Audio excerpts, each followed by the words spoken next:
listening to the Naked Bible Podcast. To support this podcast, go to www.nakedbibleblog.com.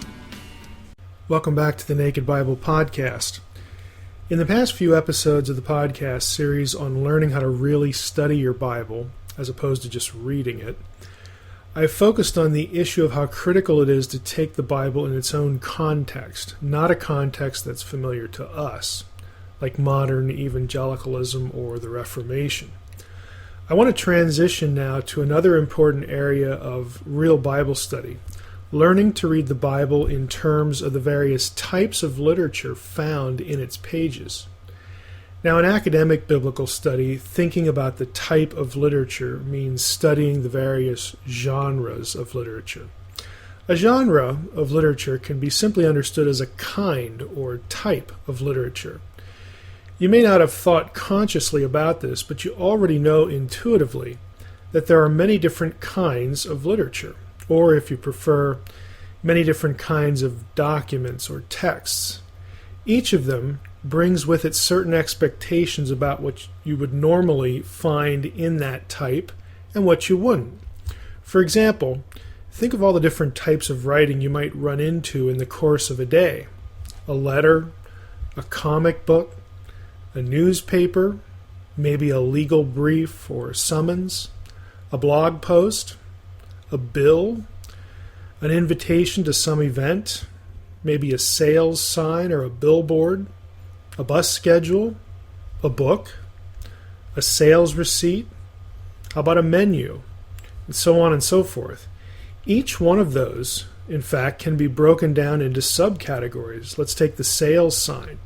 You could have a sign for a house sale, a yard sale, a garage sale, an estate sale, maybe a sale for clothing or a car, and on and on. And as I said at the outset, each one of those brings with it certain expectations. If these expectations aren't met about what you expect to find in that piece of writing, you might think whoever created the document or the sign or whatever was incompetent. Or you might think maybe they were simply trying to draw your attention by violating the expected conventions of that piece of writing. For example, you wouldn't expect to see a description of a burger and a fries in a court summons. And if your lawyer did something like that when he or she presented you with the will you asked for and paid for, you'd immediately know you needed a better lawyer. If someone who sent you a wedding invitation didn't include the time or the place, you'd wonder about the competence of whoever wrote that. We'd find it irritating, in another example, if when we were preparing an account for business expenditures for which we expected to get reimbursed by our company, that some of the receipts didn't include the date. Any account worth his or her salary would catch that and disqualify it as an expense.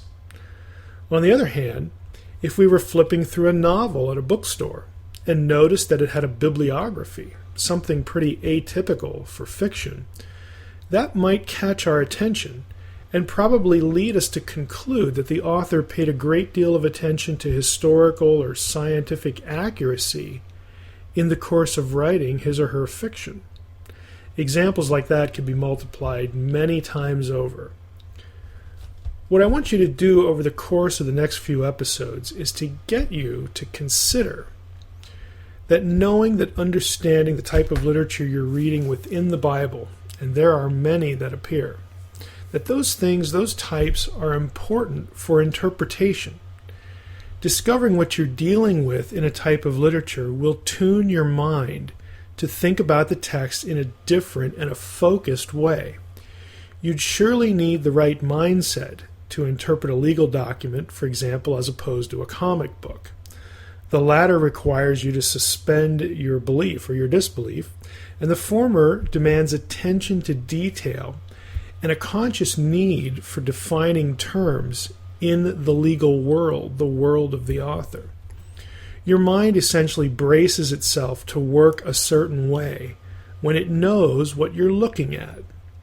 Now, I want to start with one of the most frequent literary genres or types in the Bible, and that is narrative, perhaps better grasped as storytelling. Narrative would include nearly all of the Old Testament except what is known as wisdom literature or poetry. That is, most of Genesis through 2nd Chronicles, using the English order of the books, is narrative. And even the prophets, the biblical prophets, also have a lot of narrative material in them. In the New Testament, we have the Gospels and Acts. They're largely narrative. Now, all of that adds up to being better than half of the Bible is a story. It's storytelling. It's narrative. Believe it or not, there is a way to read a story intelligently. My recommendation, I've said this many times in lectures and whatnot, and if it's a Christian audience, they usually look at me and someone will recoil in horror when I say this, but I really mean it. My advice is that you read the Bible's narratives like they're fiction, just like you would read a novel. Now, I don't mean to say that the content is fictional, although that happens. Rather, if you read narrative like it's a novel, your mind is immediately tuned in a way that will aid you in observing things in the text intelligently. When we read a novel, for instance, we have an intuitive sense that the author of the material, the author of the fiction, the story, is trying to do something to us, maybe misdirect us at times, or to embed some word or some scene or some character in our brains that we somehow know that we need to follow. We need to look for them again. That we expect that item to reappear or to get repurposed elsewhere in the material as a vehicle for telling the story. Fiction writers like to say that they're helped in their writing technique by reading fiction closely. What they mean by that is they try and discern what the writer that they're reading is doing to them and how they're accomplishing it. In academic study of literature, this is called close reading. Close reading involves, paraphrasing some writers I've read on this topic, putting every word and phrase on trial, seeking to understand why a writer chose that word instead of another one, why a writer repeats certain words and phrases in a dialogue, perhaps, or discerning which words in a sentence can have double meaning, and then pondering if there was intent in that word choice. In short, you have to read evaluatively, trying to guess at what's being done to you by the seemingly minor decisions in word choice that a writer makes, or by the seemingly minor decisions in the way a character gets described, which means, by the way, looking at what is said about a character and what isn't, what's withheld. We do this unconsciously to some extent when reading a novel. We store things away mentally, expecting that a person or a thing or a place has importance for plot and messaging. Now, you might also think about this using television, especially crime dramas, or maybe movies or motion picture dramas as a template. You know, when you're sitting there watching whatever it is you're watching, that the director, whoever put this thing together, had only a defined period of time to tell the story. And so you have a sense that every character in the story that isn't just somebody walking around in the background is put in front of your eyes for a reason. They must have some role to play. And so what they do or say when they're on the screen has importance for either propelling the story or solving a riddle or finding some resolution in the plot line. Now, I especially like the Sherlock Holmes movies and the recent BBC remake called Sherlock for this illustration. And I'd read all the Sherlock Holmes stories in book form, and so I was sort of tuned in automatically to what was going on in the movies and in the new series. But I like it because it really makes the point well. When we finally get, if you're watching one of these, or if you read a Sherlock Holmes story or any detective novel, but I especially recommend Sherlock, when you finally get the resolution to what Sherlock has been investigating, and the important components of the scenes are played back for you in the case of the films or TV, you can see that everything you needed to know was hidden there in plain sight. You actually saw all of it. And Sherlock, as he himself says, he isn't guessing, he's seeing. Our eyes just aren't as trained as his. We also lack his heightened ability to ask questions about what he sees and then make intelligent deductions. That's all he does. And if you watch these films or the movie, you'll see that everything you needed to get to his conclusion, you were shown all that stuff. But you weren't used to doing two things that you need the most. You weren't used to seeing and asking the right questions. And that's what we need to do when we read biblical narrative. We need to do two things. We need to see the text, and then we need to ask questions about what we see. Reading biblical narrative as fiction is the way to begin this. It's a way to begin the process, since our brains are more accustomed to searching the pages of a novel with the thought that the writer is up to something than when we read something else. The problem is that we read the Bible like we read textbooks, and that just kills inquisitiveness. Read the Bible, read the biblical narratives like a novel. Read it like the writer had an agenda or a plan, because he did. Now, by way of a suggestion list for seeing the text, here are some things you might look for. Symbolism. Again, words that are used that you sort of intuitively either know or you have to wonder, am I to take this at face value or literally or some other way? And then you want to start tracing, following that breadcrumb elsewhere in the biblical text, especially within that story. You might want to look for repeated images or repeated words or ideas, or words or phrases that sort of just jump out as important. They come at a critical point in the story. You might also look for words or phrases that can be interpreted in more than one way, either in terms of deliberate ambiguity or irony. You might want to look for figurative language, or look at the characters and the roles they play in the story. You do all this with fiction intuitively. You don't even have to think about it. It's a reflex. And what I'm suggesting is you take that mindset, you take that brain setting with you when you approach narrative in the Bible. Now, by way of illustrating how much can be gained from this method, I want to read from chapter 6 of a book by an expert in biblical narrative and its analysis. The book is by Shimon bar Ephrat and is entitled Narrative Art in the Bible.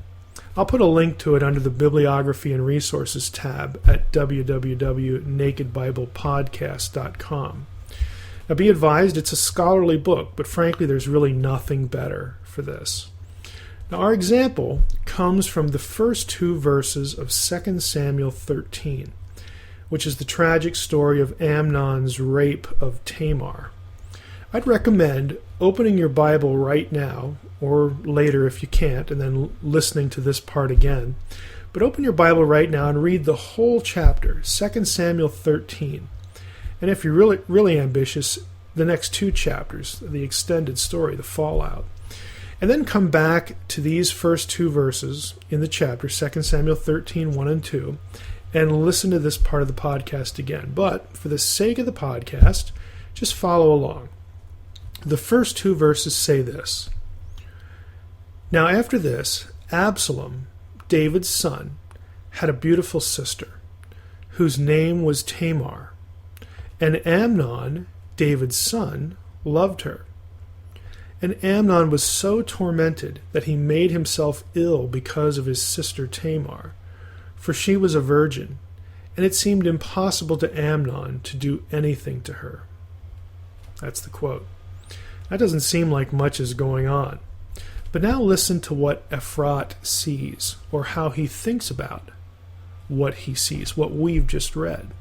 Quote, the narrative begins with an exposition in which the characters are introduced. We're told four things about the protagonists. Their names, Absalom, Tamar, and Amnon. Their family relations, David's son, sister, and again, David's son, in the order of the characters. Third, we're told about Tamar's external appearance. She's beautiful. And lastly, we're told about Amnon's feelings about Tamar. He loved her. All these four features are crucially important for the narrative. The names are needed, of course, so that it will be possible to identify the characters in the narrative. The family ties between the individuals are important because they constitute the basis of the imbroglio on which the narrative stands. Tamar's beauty is undoubtedly the reason for Amnon's love for her, which in turn provides the motive for all that follows. Thus, everything in the exposition is essential for understanding the narrative. The structure of the first verse should be given some attention. The same information about the characters could have been conveyed by constructing the verse differently. For example, it could have read this way, quote, "Now Amnon, David's son, loved Tamar, Absalom's sister, who was very beautiful," unquote. Although virtually the same information is conveyed here as in the biblical verse, there are fine differences which are significant. The biblical verse is built in such a way that, in addition to communicating information about the characters, it also hints about what is to come. For instance, Absalom, David's son, is mentioned at the beginning of the verse. This is surprising because he plays only a minor role, and only then at the conclusion of the whole chapter. It would have seemed sufficient to have introduced him then, stating his relation to Tamar. In any case, it's remarkable that he, rather than one of the principal characters, either Amnon or Tamar, is given a prominent position at the beginning of the first verse. It would seem that he's cited here because of the central role he is to fulfill in the later developments following Amnon's rape of Tamar.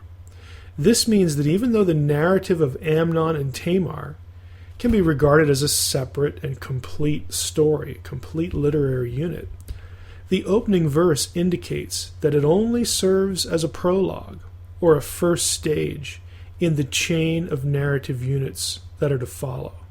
The real point is going to be Absalom. Absalom, David's son, opens the verse, and Amnon, David's son, closes it, while Tamar is in the middle, between the two brothers. This structure reflects the situation which is to arise in the future, when these two sons of David will confront one another, and Tamar will be the cause of the dissension and disharmony between them, much later in the story. There's nothing in the verse to indicate that the friction between the two brothers is the result of a conflict of political interest between them, namely rivalry over the succession, since David is not referred to as the king in this verse. Had he been referred to as the king in the first verse, then you'd get a hint of a political rivalry, but you don't get any of that.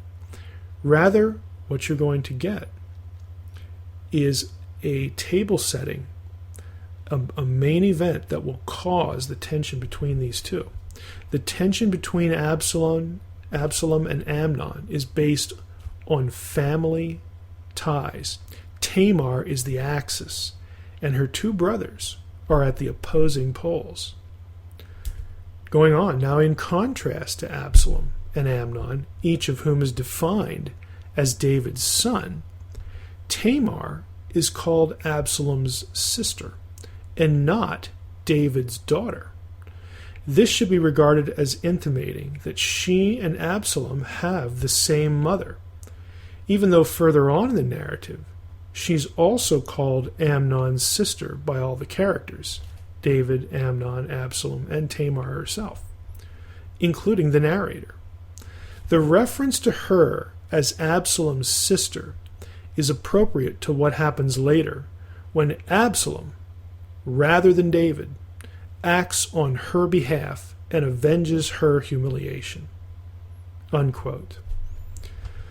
Now, what we learn from Ephrat's reading is what to see and what to ask about what we see. We see the characters, but did we think to ask why they're in the order they're presented in? In the Old Testament, order like this, a sequence, can be telling, especially with respect to birth order or wife order or child order. The orders are not accidental or careless. They convey something about pecking order in the house, or the dynasty, or preferential disposition of a parent or a king, or rank and influence, on and on.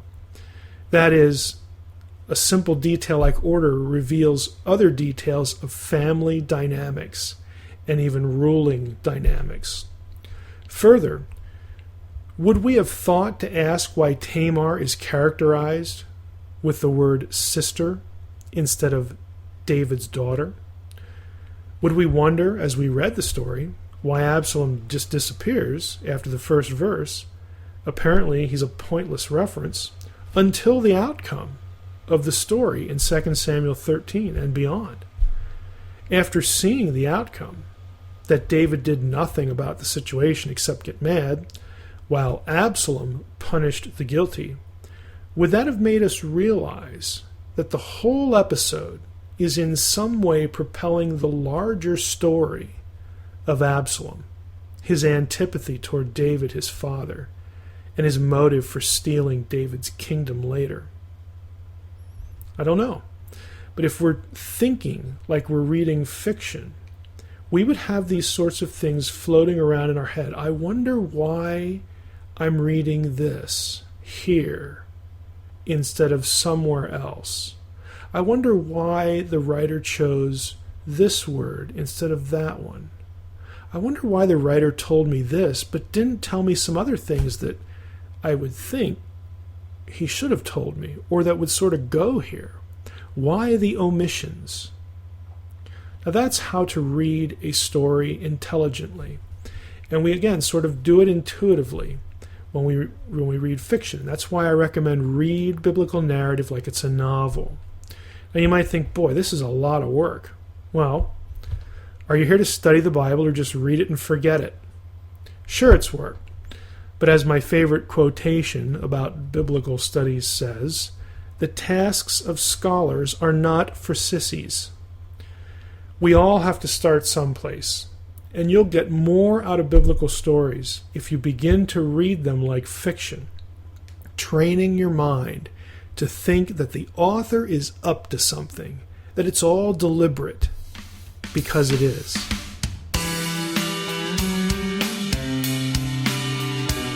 Thanks for listening to the Naked Bible Podcast. To support this podcast, visit www.nakedbibleblog.com.